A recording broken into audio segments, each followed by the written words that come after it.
Hello and welcome to Radiant Moments, a J&B podcast. I'm Michelle, your host, and I'm so honoured you're here. Before we begin, I have a question for you.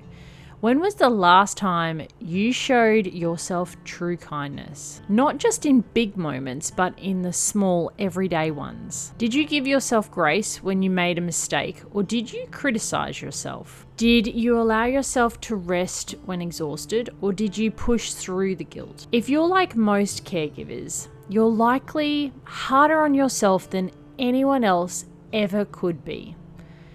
That's what we're here to change today, because self-compassion isn't a luxury, it's a necessity. In this episode, we're replacing self-criticism with self-kindness, breaking free from unrealistic expectations and making caregiving emotionally sustainable. And if you're looking for a free resource to support your journey, download the free gratitude journal in the episode description or on our website. Next time, we'll explore emotional resilience, practical strategies to manage stress and stay strong. But right now, let's shift inwards and embrace the power of self-compassion. Caregiving is an act of deep love and patience. But let's be honest, it can feel overwhelming, isolating, and full of self-doubt. Many of us have a relentless inner critic whispering, "You should be doing more. You should have handled that better. You're failing." Now, does that sound familiar? I want you to imagine saying those words to a dear friend. Do you think you would or you wouldn't? I can hear you all saying no, because it would be unfair and so untrue. Yet we say them to ourselves every day, especially when we're not doing great. Here's the reality. Caregiving is unpredictable. Some days you feel like you're holding everything together. Other days, you're simply doing your best just to get through. Self-compassion allows you to embrace both.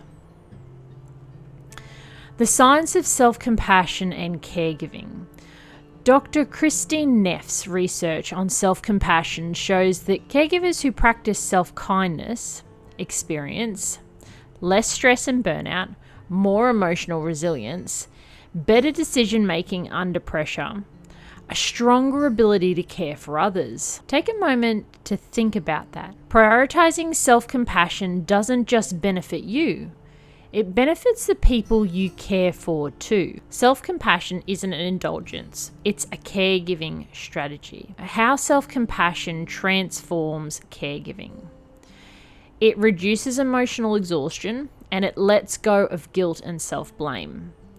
It helps you to respond, not to react, and it provides emotional balance, which leads to more patience.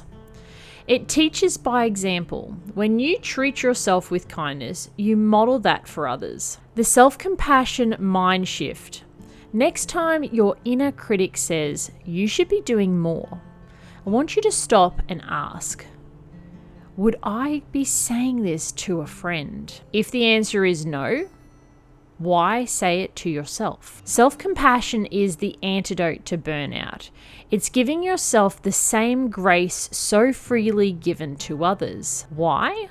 Because you matter too. From the moment I realized my child's journey wasn't going to look like everyone else's, I felt an overwhelming wave of self-doubt and self-criticism. I would tell myself, I should have known sooner. I should have done more. I should have prevented this. At the end of each day, I would stare at my never-ending list of tasks, appointments to schedule, therapies to research, medication to manage, and all I saw were the unchecked boxes. No matter how much I had done, my focus was on what I didn't do. I had zero grace for myself.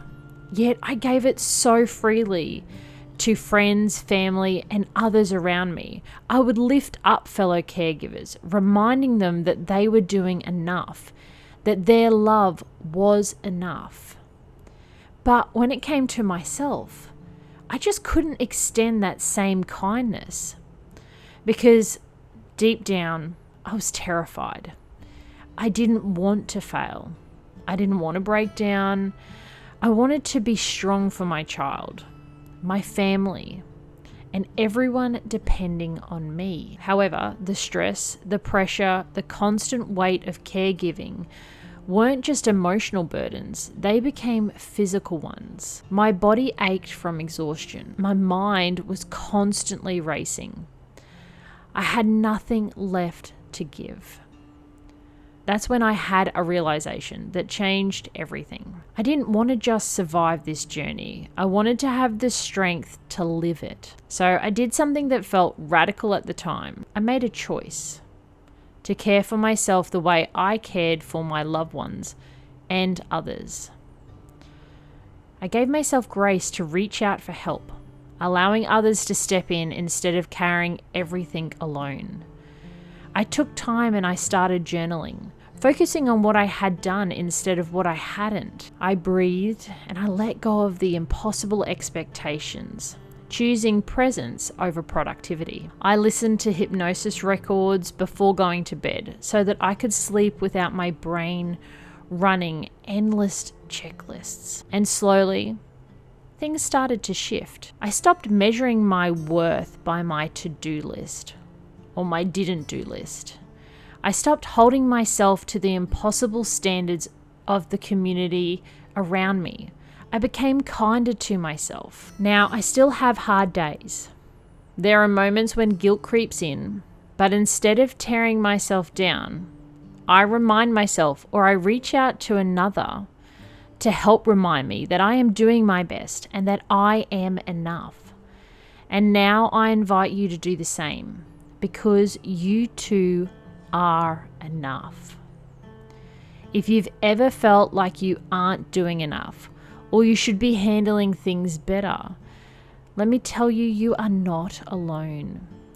Caregivers often set impossible standards for themselves, believing that anything less than perfection is failure. However, here's the truth.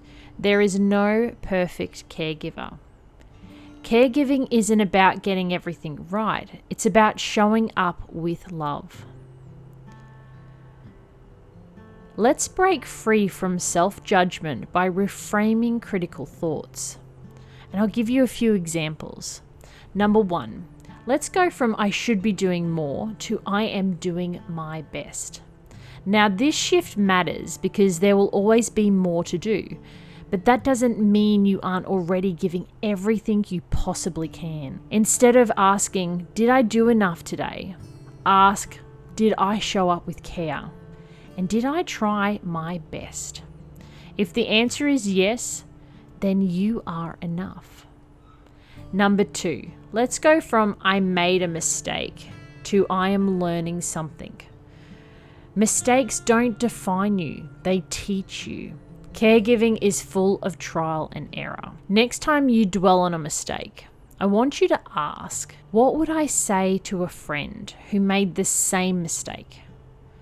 And what did I learn from this? If you wouldn't tell a friend they failed, then don't say it to yourself. Show yourself kindness and grace. Number 3, go from I shouldn't feel this way to all emotions are valid.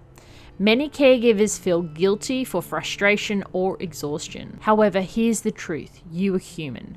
Try this. When you feel guilty for your emotions, I want you to ask, would I tell someone else they shouldn't feel this way? And what do I need right now?